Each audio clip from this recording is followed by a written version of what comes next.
I do believe I'm live. At least I do see myself live on YouTube. And I do see myself live on LinkedIn. And as usual, the delay is so strange I cannot look at myself. It's unfocused from the windows. And mute the websites, obviously.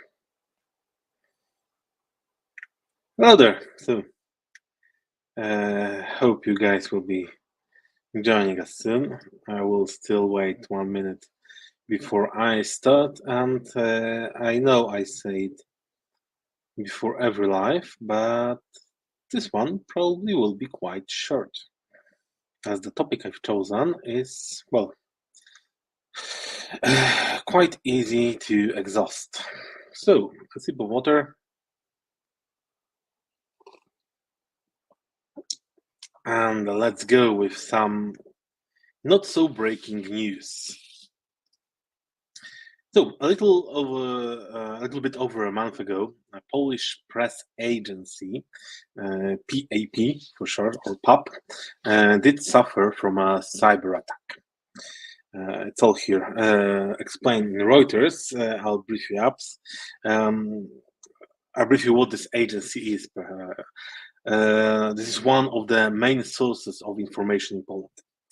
PAP is considered a trusted source of information, even though the trust rating has depreciated a bit due to some political influences. Still, most, if not all, news stations do use their dispatches in their day-to-day work as source of news content. You can already see how valuable and how critical such service is. And this information is already considered a cyber threat, and one of the big cyber threats, to be exact. One should think that safeguarding such trusted sources should be a top priority. Yeah, but not really in this case. On 31st of May this year, PAP issued a news dispatch stating that a military draft would occur to aid war efforts in Ukraine. Allegedly, 200,000 men were supposed to be drafted and sent to front. This dispatch was issued at around 2 p.m. CET and repeat 20 minutes later before the issuing endpoint was blocked. As luck had it, due to quite high vigilance of Polish media outlets, no one redistributed this piece of information without verification. And for this media really deserve a huge pat on the back. Too many times, mainstream media forwarded pieces of fake news without taking a second glance. So stopping such a huge misinformation is a no small feat. However, the agency itself, I don't want to be harsh, but they don't deserve a pat on the back. A hit anywhere else might be better. At least if the circumstances of the attack will confirm as we do expect them to be. Unfortunately, as for now, we are only working with pieces of information and no official report. Perhaps in time some more details would be revealed, and I will keep my eye on them. For now, I can base my insights on the interview that Minister responsible for digital technologies, Mr. Krzysztof Gawkowski, gave after the incident. According to him, the employees whose account was used to send this fake news had a computer infected with malware. And so basically, that's written here. And from this, we can actually deduct two possible vector of attacks. A very straightforward one, where a keylogger or this aforementioned malware was just stealing employees' credentials. And then those credentials were used to log into the dispatching system. This could have been possible, as supposedly the system was not protected by multi-factor authentication. And yes, for me, it's shocking. It's 2024, and no second factor involved in such a critical website for me is a cardinal sin. The other scenario, a little bit more complicated, is also possible. This other scenario involves that malware that could have take over sessions, still a session cookie, or copy a profile, whatever. In such case, any second factor wouldn't do much help. When the attacker has a full access, full control over one of the endpoints of communications, well, it's basically is game over. Those two are believed to be possible vectors of attack, but what exactly is this session I was talking about? So, a browser session is a period of activity that starts when you open a browser window and stops when you close it. Simple as that. During this period, the browser keeps track of your activity, the websites you visit, forms you fill, etc. So each time you visit a website, a unique session ID is created. Well, at least a unique session ID should be created with the emphasis on the unique. And this is created in a scope of a browser session. This ID helps the website to track your actions, for example, the items in a shopping basket or your log information. Thanks to this session information, this session bits, you don't have to relog every time you navigate to another subpage. A browser usually stores session information from the website in cookies, small pieces of text sent back and forth from the browser to the website. Cookies are most versatile and most often used pieces of technology that store user sessions, though there are some alternatives like web storage API, index databases, or cached API. Despite availability of those, cookies still remain on the first place in session management. And let's face it, all of those methods don't really focus on increasing security. They're rather answer to issues related to browsing speed and overall user experience. That's directly linked to the speed of browsing the website. The cookies are best, and cookies are mostly used due to the following reasons. They are supported by virtually every web browser and every server-side technology. They are easy to manipulate from server-side, and they do allow for adding additional security measures like secure and HTTP-only flags. The secure flag ensures that the cookies are transmitted over HTTPS, while the other flag prevents client-side scripts from accessing the cookie. Lastly, the cookies are automatically included in each request made by the client, so reducing the need for additional configuration. Though too many cookies can blow the request, which is not really a good thing. Well, at least not in terms of aforementioned website speed. There are some viable, not so viable alternatives to session management, like URI rewrite. That's a difficult word. URI rewrite, where a browser puts a session ID in the end of the URL. So, an example like here, I would just make a slash and add some parameter with the session ID. Hidden form field. Why do these words have to be so tongue-breaking today?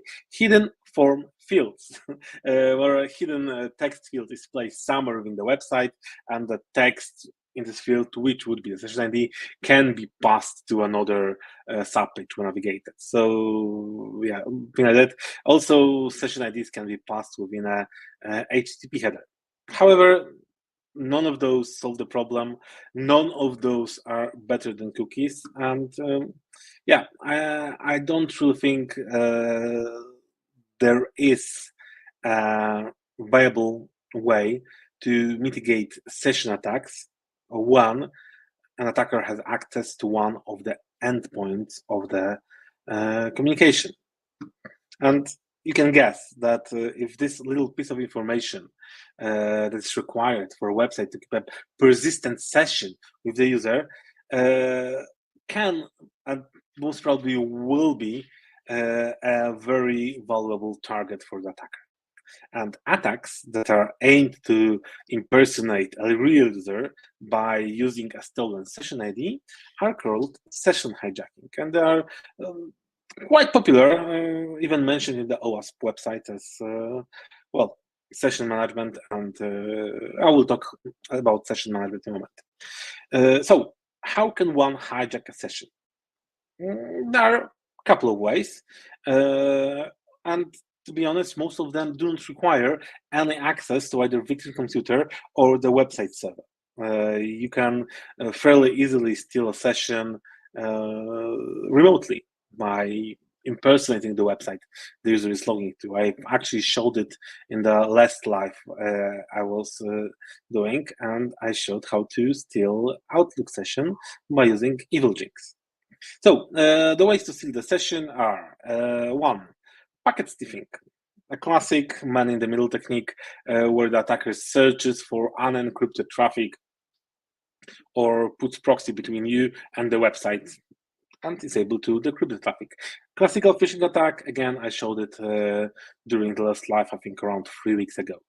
Attacker can inject a malicious script into the victim's browser that can read the cookies. That is called cross-site scripting. Also, attacker can predict an ID, and well, the session ID should be generated randomly and hopefully be sufficiently long to be difficult to guess. If those session IDs are generated in a less secure manner or generated by a weak algorithm, attacker can utilize some tools and predict active session ID based on previous session IDs, even those he could generate by himself.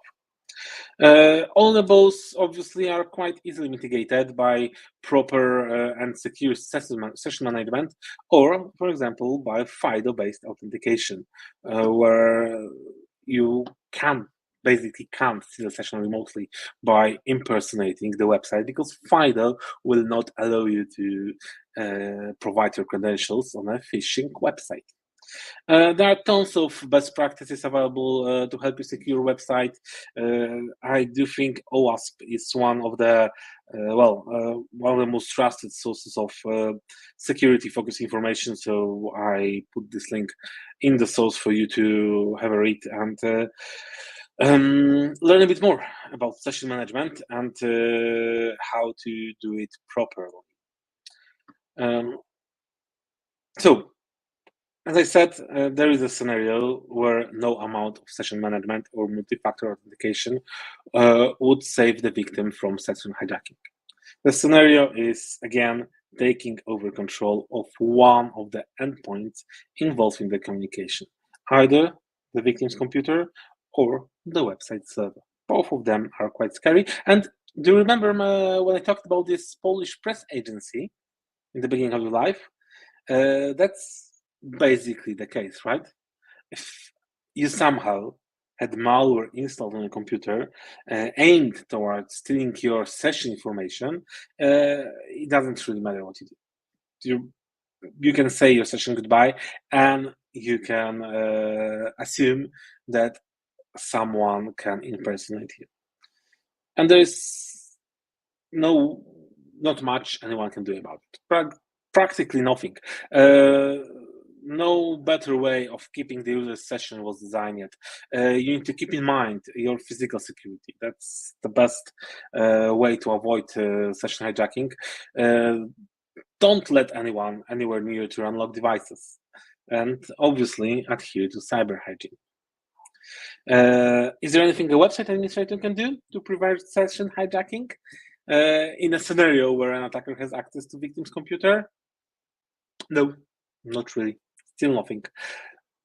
We can, however, mitigate the fallout of the attack by restricting access to certain actions within the web page. Let's take a look at the Microsoft scenario I've shown before. I'll log into my Microsoft account. Just let me type the address properly, and I show you. Microsoft, even if you're logged in, and yes, I'm logged in already. even if you are logged in and you can browse the service from top to bottom up to the ceiling of your victims or users' privileges, still ask you to re-authenticate when you try to navigate to certain parts of the website. For example, security settings. Now, if I want to change any security settings, I need to re-log in again. So I will get my information, my pop-up on my cell phone. Let me just click it quickly. That's always a hassle. I should have used an account where I have my passkey logged registered. But yeah, only when I reconfirm my identity, I can change some security settings, which is a very smart thing to do.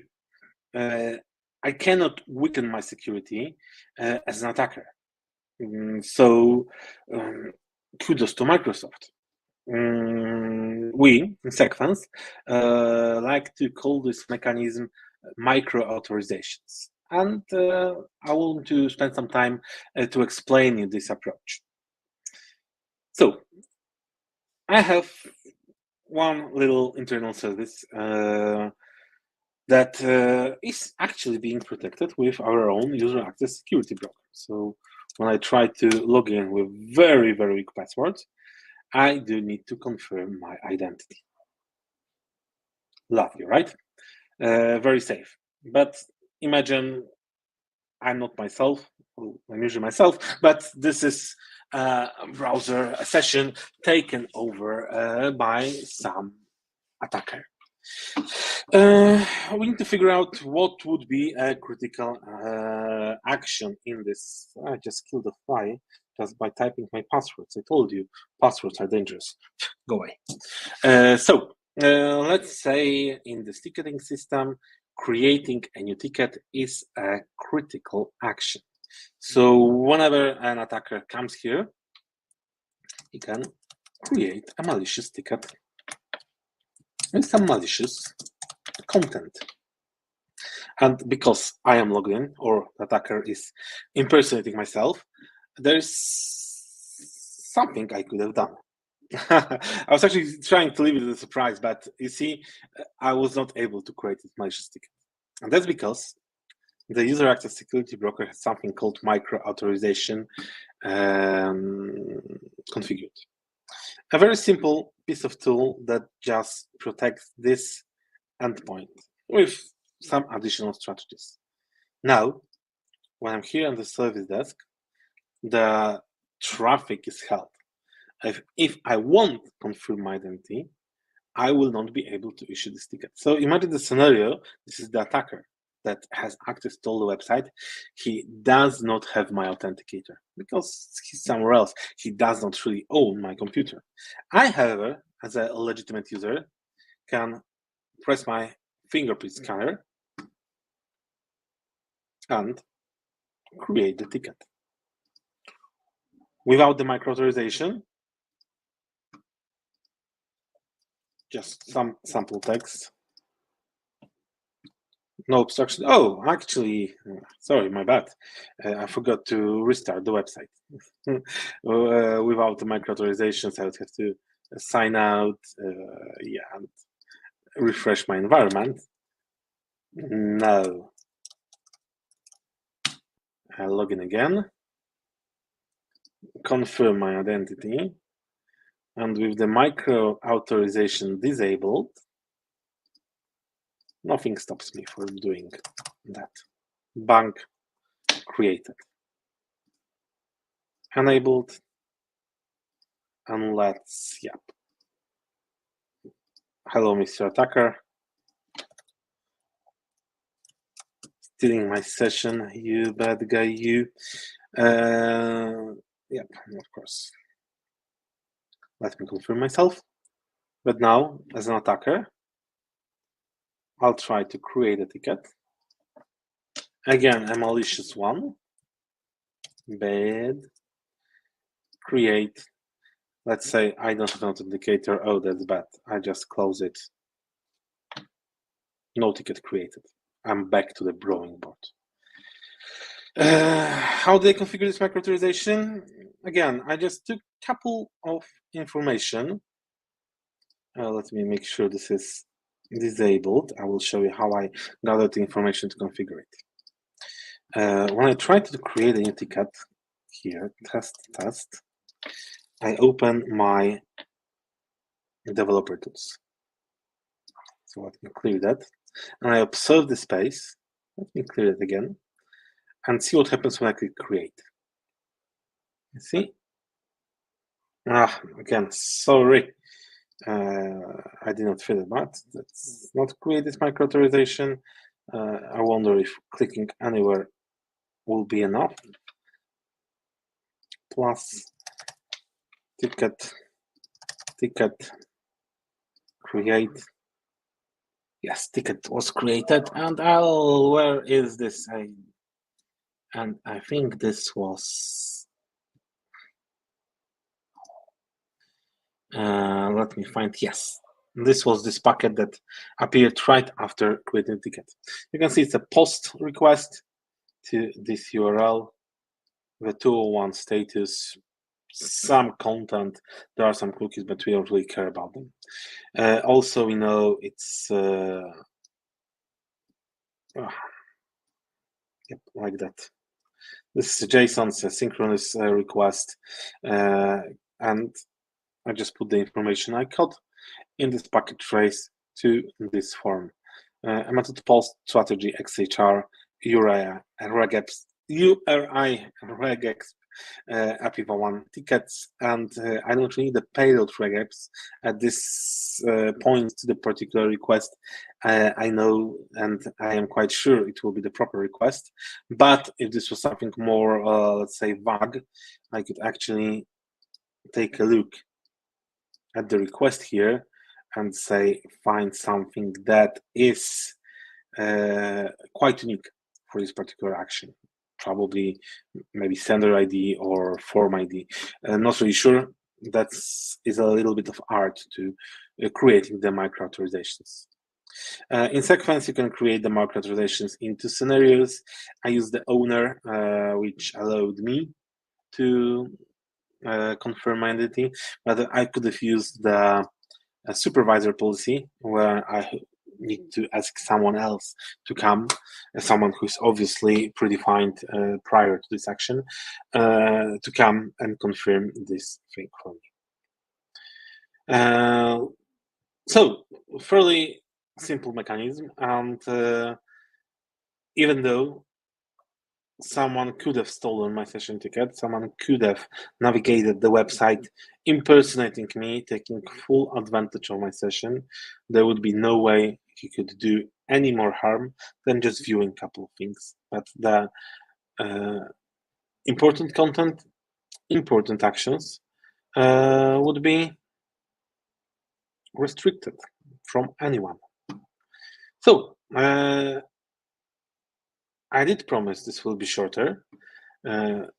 I don't see any interactions on the chat.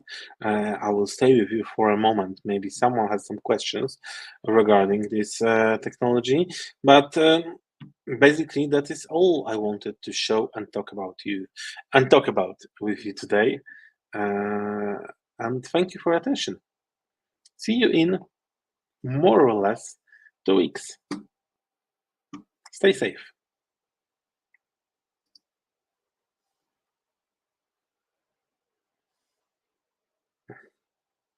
Just waiting a little bit more. No questions asked.